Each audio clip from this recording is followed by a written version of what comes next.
أعوذ بالله من الشيطان الرجيم. بسم الله الرحمن الرحيم. يقول الله تعالى في سورة البقرة: قالوا سبحانك لا علم لنا إلا ما علمتنا إنك أنت العليم الحكيم.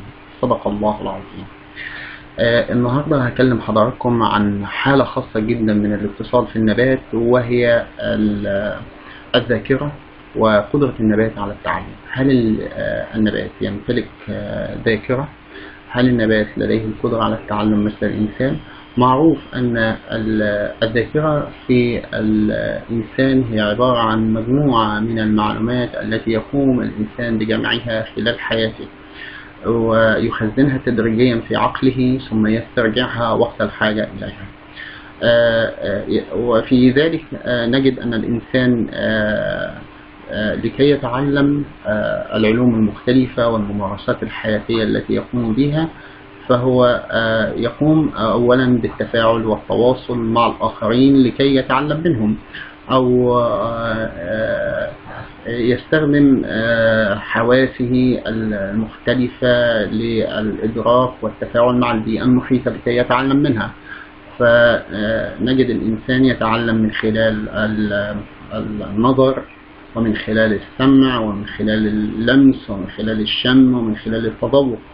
أيضا النبات لديه القدرة هائلة على إدراك البيئة المحيطة وإدراك الآخر وتجميع المعلومات واسترجاعها وقت الحاجة إليها، وده اللي هنشوفه النهاردة. على الرغم من أن النبات بيفتقر إلى وجود المخ والأنسجة العصبية، إلا أن العلماء اكتشفوا وجود شبكة معقدة في غاية التعقيد من الاتصالات مسؤولة عن نقل الإشارات المختلفة داخل النبات، وبيكون الكالسيوم عنصر أساسي في تكوين هذه الشبكة. وجدوا أيضا أن هذه الشبكة بتقوم بدور عمليات الذاكرة الموجودة في الحيوان، مسؤولة أيضا عن الإحساس ونقل الإشارات الخاصة بالإجهادات البيئية المختلفة التي يتعرض لها النبات. أيضا من ضمن الحاجات اللي لقوها موجودة في النبات وجود مركبات شبيهة بالمركبات اللي موجودة في مخ الإنسان، ولديها طبيعة أو نشاط عصبي، زي البروتينات المستقبلة أو البروتين المستقبل للجلوتاميت. البروتين المستقبل للجلوتاميت هو بيلعب دور مهم جدا بالنسبة للإنسان في أنه مسؤول عن تشكيل الذاكرة ومسؤول عن التعلم. أيضا وجدوا لو جابوا بعض المواد المثبطة أو مادة مثبطة لتكوين هذا البروتين وعملوا بها النبات، فبيلاقوا أن النباتات بتتأثر بشدة بالمعاملة بمثبطات تكوين البروتين المستقبل للجلوتاميت. من ضمن الأشياء أيضا ما توصل له العالم داروين بأن القمة النامية للجذر، أو ما يسمى بالميراستيم القمي للجذر، بيلعب دور مشابه لما يقوم به المخ بالنسبة للحيوان، فهو يستطيع تسلم المعلومات التي حوله في البيئة المحيطة، وبناء على هذه المعلومات بيبتدي يوجه الحركة ويبتدي يوجه النمو الخاص بالجذر.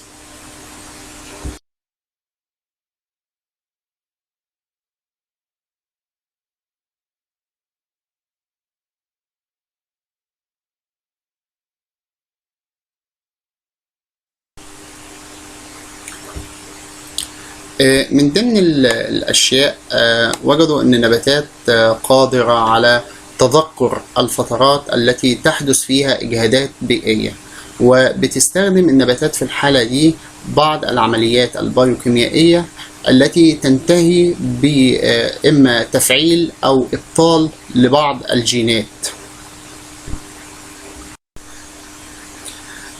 على سبيل المثال وجد العالم هيلمر سنة 97 أن الأشجار الصغيرة التي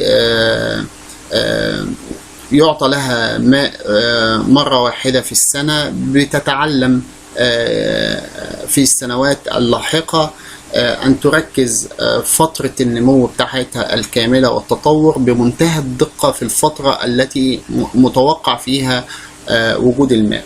يعني بتبقى في حالة عدم نشاط بشكل كبير خلال السنة كلها، وتنشط مرة واحدة في الوقت المتوقع وجود الماء فيه. إذن هنا خزنت معلومات محددة أو معينة حول الفترة التي بتتوفر فيها المياه.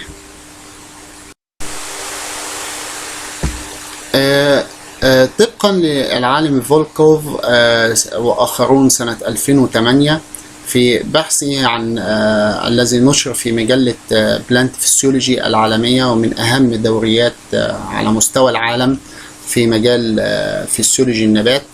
الدراسة دي كانت معمولة على نبات الديونيا. قال فيها أن النبات يمتلك 3 أنواع من الذاكرة، أو أنواع الذاكرة في النبات هي عبارة عن 3 أنواع. بيعتمد ذلك على فترة بقاء الذاكرة. أول هذه الأنواع هي الذاكرة الحسية أو sensory memory، ودي بتكون ذاكرة لحظية. النوع الآخر هو short term memory أو الذاكرة على مدى قصير. النوع الثالث هو الذاكرة على مدى طويل أو long term memory. وفي الحالة الثالثة دي بيكون في الغالب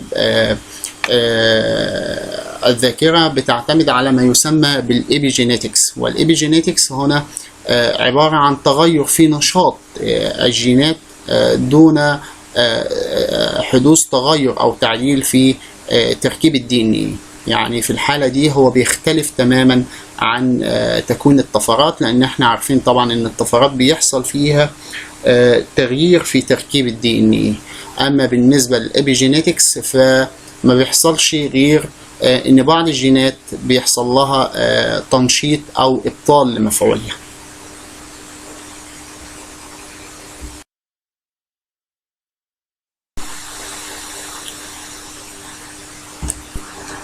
بالنسبة لأول نوع وهو الذاكرة الحسية، فبنلاقي الحالة دي موجودة في الكارنيفيروس بلانتس أو النباتات القانصة للحشرات، زي ما هنشوف ونتابع في الفيلم اللي جاي.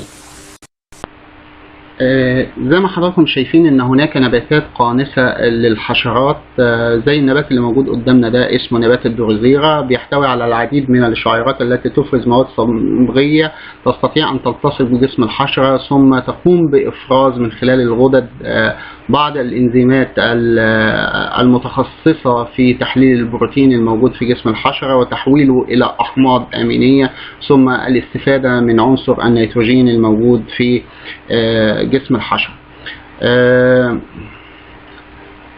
ايضا هنشوف نبات اخر دلوقتي وهو نبات الديونيا، وهو يتكون من مصراعين، وداخل المصراعين دول بيكون هناك مجموعة من الشعيرات الحساسة. عندما تلامس الحشرة هذه الشعيرات يقوم المصراعين بالغلق على الحشرة، ثم إفراز الإنزيمات المحللة للبروتين وتحويله إلى أحماض آمينية، ثم الاستفادة من عنصر النيتروجين الموجود في جسم الحشرة.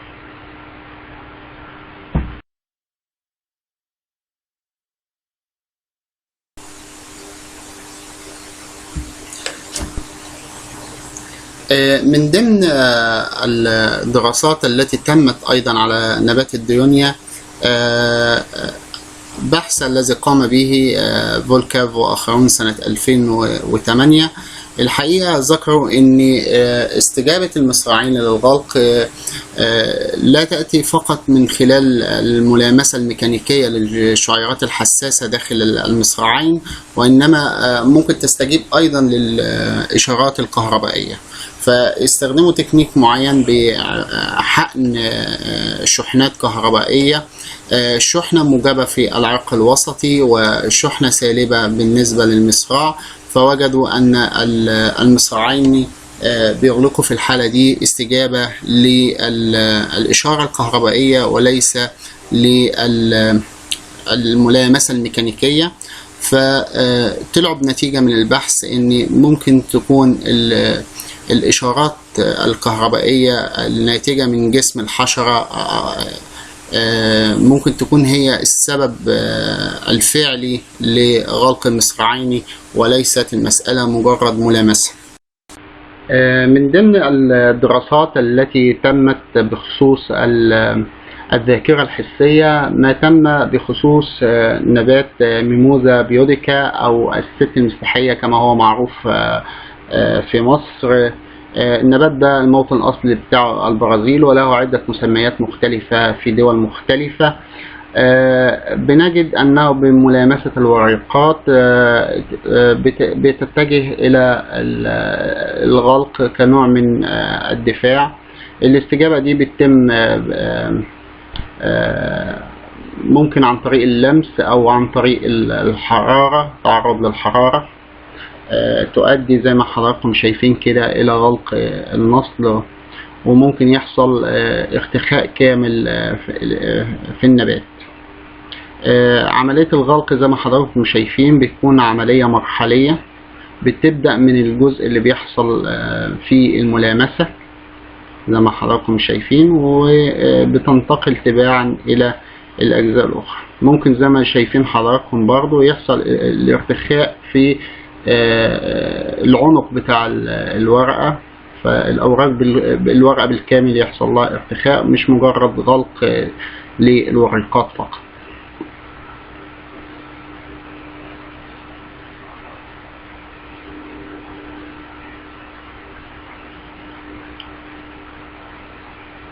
طبعا بمرور الوقت بتستعيد النباتات مرة أخرى الشكل الطبيعي بتاعها، وبتنفرد مرة أخرى الوريقات.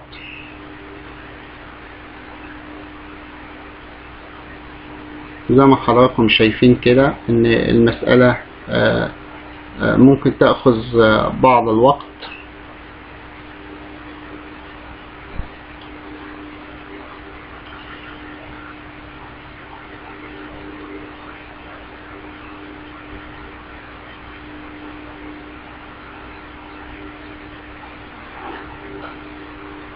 اهو النباتات بترجع لشكلها الطبيعي مرة تانية. ايضا هناك استجابة للحرارة، وبرضو الاشارة بتنتقل تدريجيا الى باقي الورقة، ثم بيحصل ارتخاء كامل في الورقة وهكذا. يبقى اذا النبات ده بيستجيب لللمس ويستجيب ايضا للحرارة.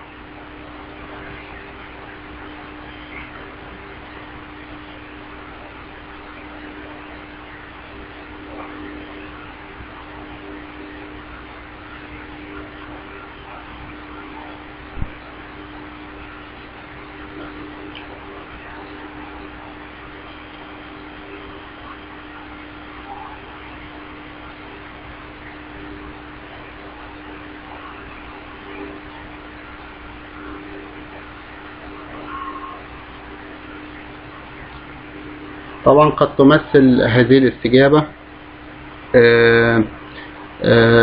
طريقة معينة للدفاع أو الحماية من درجات الحرارة، أو مثلا من وجود حشرة معينة أو حاجة أو كائن يعني أو حيوان جاي يتغذى على النبات، فالنبات بياخد هذا الوضع أو هذا الاتجاه كنوع من الحماية. النوع الثاني من الذاكرة وهو الذاكرة على المدى القصير أو short term memory، وهناك أمثلة كثيرة لهذا النوع من الذاكرة. أول هذه الأمثلة المقاومة المستحثة، بمعنى أن إذا تعرضت نباتات مرض معين أو كائن أو حشرة تقوم بالتغذي على أوراق النبات مثلا، فبيبتدي النبات بيكون داخله مواد مقاومة للحشرة أو المرض ده. ده بيكون نتيجة إيه؟ ده بيكون نتيجة الإصابة ذاتها. فبيبتدي النبات يدرك ما حدث من وجود كائن متطفل أو كائن مضر بيه، ويبتدي ينقل إشارات أو ينقل معلومات، وفي وقت قصير جدا يبتدي يكون المواد الدفاعية التي تقاوم هذا المرض. النوع الثاني من الأمثلة هو ظاهرة السكون في النبات. وظاهرة السكون في النبات زي مثلا سكون البراعم، فبنجد أن النبات لا يدخل السكون إلا بعد فترة محددة من عمر النبات، وبتتشكل داخله مجموعة من المعلومات التي تؤدي إلى تحول النبات إلى حالة السكون. النوع الثالث من الأمثلة هي ظاهرة الفيرناليزيشن أو ظاهرة الارتباع. فنجد مثلا أن القمح الشتوي لا يتجه لعملية الإظهار إلا إذا عدى عليه فترة من البرودة أو عدى عليه شتاء بارد، ففي الحالة دي يتحول إلى الإظهار. يبقى إذن هناك لابد أن تخزن داخله معلومات معينة بأنه قد مر بفترة من البرودة. من ضمن الأمثلة أيضا تخزين الغذاء، فنجد أن النبات لا يتم أن يقوم بعملية تخزين الغذاء في الأجزاء الخاصة مثلا بالمحصول، كمثلا ضرنات البطاطس أو البذور، إلا في مرحلة محددة من نمو النبات بيبدأ التخزين. يبقى لابد مسبقا أن تخزن داخله بعض المعلومات والعوامل التي تؤدي إلى تخزين المواد الغذائية داخل النبات.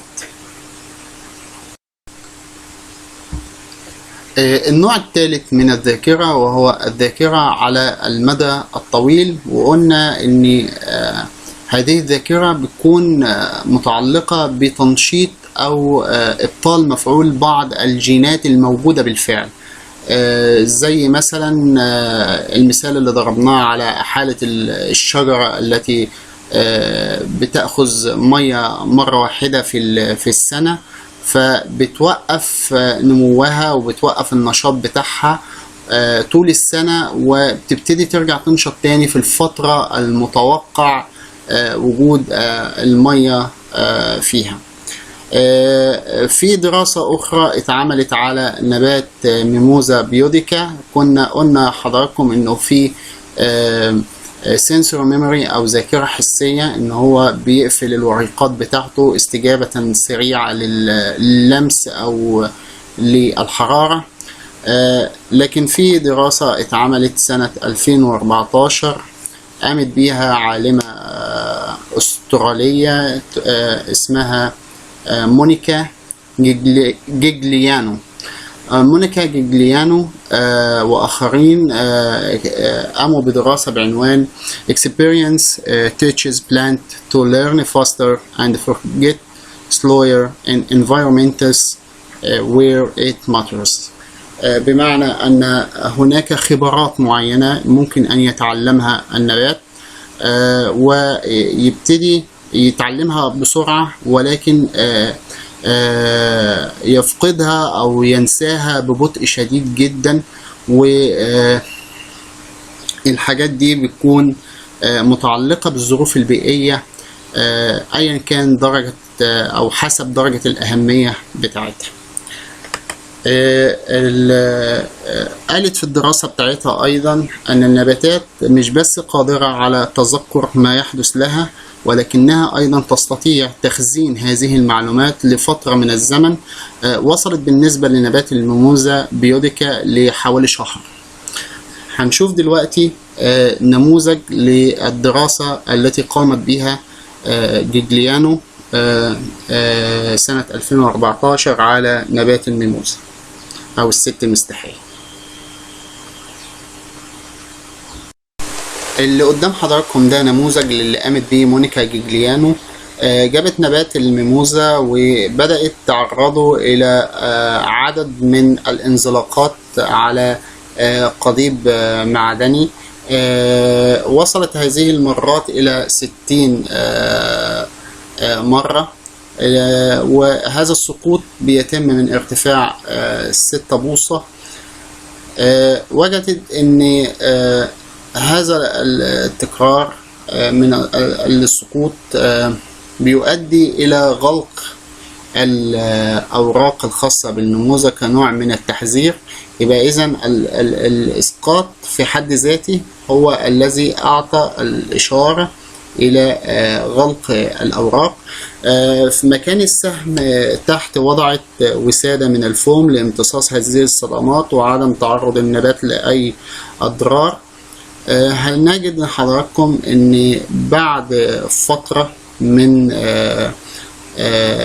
الزمن تصل إلى حوالي شهر أن نباتات الميموزا مع تكرار هذه الحركة أدركت أنه ليس هناك أضرار تقع على النبات، وبالتالي بدأت مع التساقط لا تغلق أوراقها، وده اللي هنشوفه دلوقتي. زي ما حضراتكم شايفين ان النبات بعد سقوطه عدة مرات وعدم حدوث أضرار له تعلم أن ليس هناك أضرار من حركة السقوط، وبالتالي بعد شهر من إجراء التجربة وإعادتها مرة أخرى وجد أن النباتات عندما تسقط من هذا الارتفاع لا تغلق أوراقها، بمعنى أن هناك حدث تعلم للنبات من تكرار حركة الانزلاق وعدم حدوث أضرار. يبقى إذن النباتات لديها قدرة على تخزين المعلومات ولديها قدرة على التعلم من هذه المعلومات.